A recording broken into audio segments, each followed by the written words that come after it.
परमेश्वर जब भी लोगों से बात करता है वो उसी भाषा में बात करता है जिस भाषा को वो समझते हैं।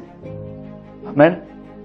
परमेश्वर आपसे आपकी भाषा में बात करता है। परमेश्वर उन उदाहरणों को इस्तेमाल करता है जिन उदाहरण को आप समझ सकते हैं। परमेश्वर साधारण लोगों से साधारण भाषा में बात करता है ताकि वो उसके मतलब को समझ जाए और उसके पास वो आ सके।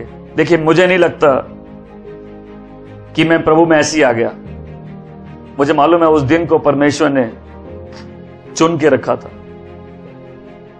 आमीन। और मैं नहीं समझता कोई यूं ही आ सकता है बिना परमेश्वर की आवाज दिए हुए। आपको तो केवल आवाज सुननी है।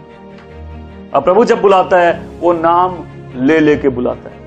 हो सकता है आप आ जाए बैठे बोले, क्या मेरे जैसे व्यक्ति के जीवन में प्रभु रुचि रखता है? बिल्कुल। आप सोच रहे होंगे, क्या मेरे जैसे व्यक्ति के जीवन में प्रभु रुचि रखता है? बिल्कुल। फिर आप सोच रहे होंगे, वाकई क्या मेरे जैसे व्यक्ति के जीवन में? अपने बगल वाले को बता दीजिए, बिल्कुल।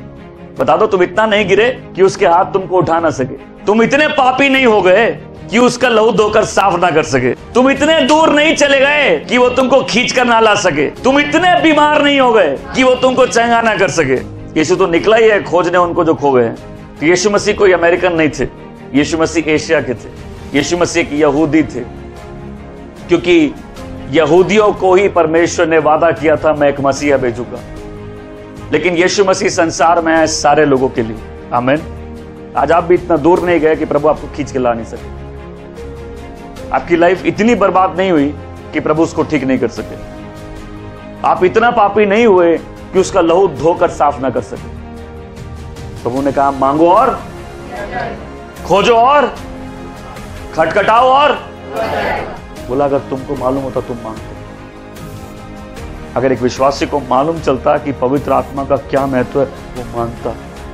कई लोगों को आदत हो गई है रोने की। कई लोगों को आदत हो गई है गिरे रहने की। उस हाथ को कई बार पहचान नहीं सकते जो हाथ उनको उठाने आए। कई लोग इतने सख्त हो गए अपने तकलीफों के कारण कि वो उस आवाज को पहचान नहीं सकते जो उनका मदद करना चाहता है। आमीन। और कई बार बहुत मुश्किल है लोगों की मदद करना। लेकिन यीशु जब किसी को देखता है तो वैसा नहीं देखता जैसा वो है, वो वैसा देखता है जैसा वो बन सकता है। आमीन। आज सोचिए, प्रभु आपको वैसे देख रहा है जैसा उसने आपका जीवन निर्धारित किया। वो आपके अंदर वो खूबसूरती देख रहा है जो आपके अगल बगल वाले नहीं देख सकते। लोग केवल आपका पाप देखते हैं, आपकी कमियां देखते हैं या आपकी बाहरी खूबसूरती देखते हैं, लेकिन आपका सृष्टिकर्ता वो खूबसूरती देखता है जिसके लिए उसने आपको बनाया है। आमीन। तो हो सकता है अपने आप को आप गलत रूप से देखते हैं, लेकिन परमेश्वर आपको ऐसे नहीं देखता। हो सकता है आप शर्मिंदगी में, दुखों में आपका जीवन बीता है, और हो सकता है आपने अच्छा जीवन नहीं जिया, लेकिन आज आपके लिए खुशखबरी है कि यीशु मसीह आपको वैसे देखते हैं जैसे कोई और नहीं देखता। क्योंकि उसने जब आपको जीवन दिया, उसने आपके जीवन के लिए कुछ निर्धारित भी किया है। और इसलिए कई लोग बोलते भाग्य, भाग्य क्या है? जो हो रहा है वही भाग्य है। तो सब क्या है? मेरे हाथों के बाहर है। जो हो रहा है होने दो, सब किस्मत का लेखा जोखा है। ऐसे बोलते हैं लोग। यही होना था, होने को कौन टाल सकता है? तो फिर यहां क्यों बैठे?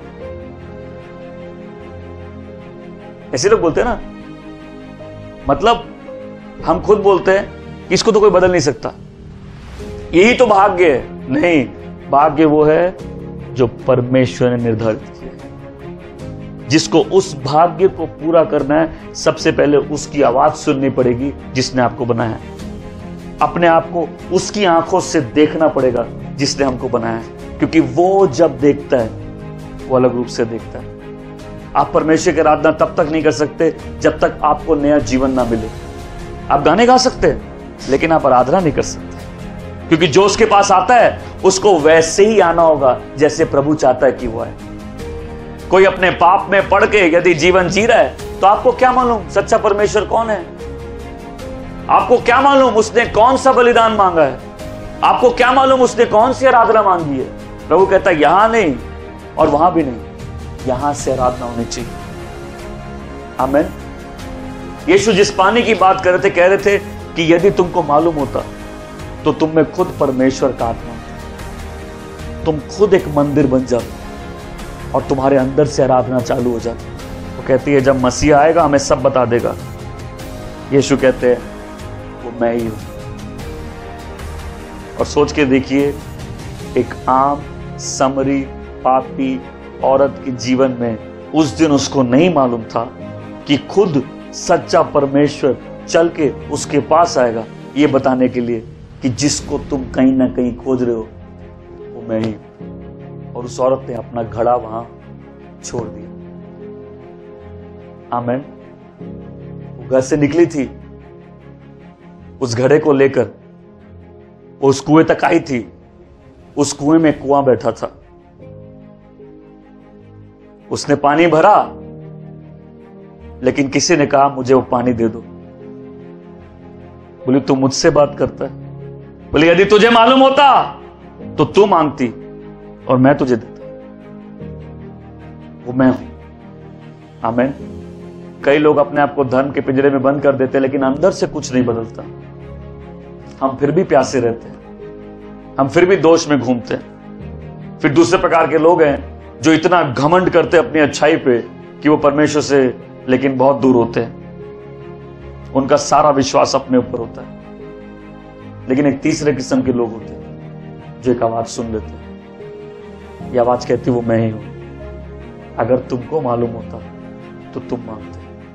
आज आप मांग सकते हैं।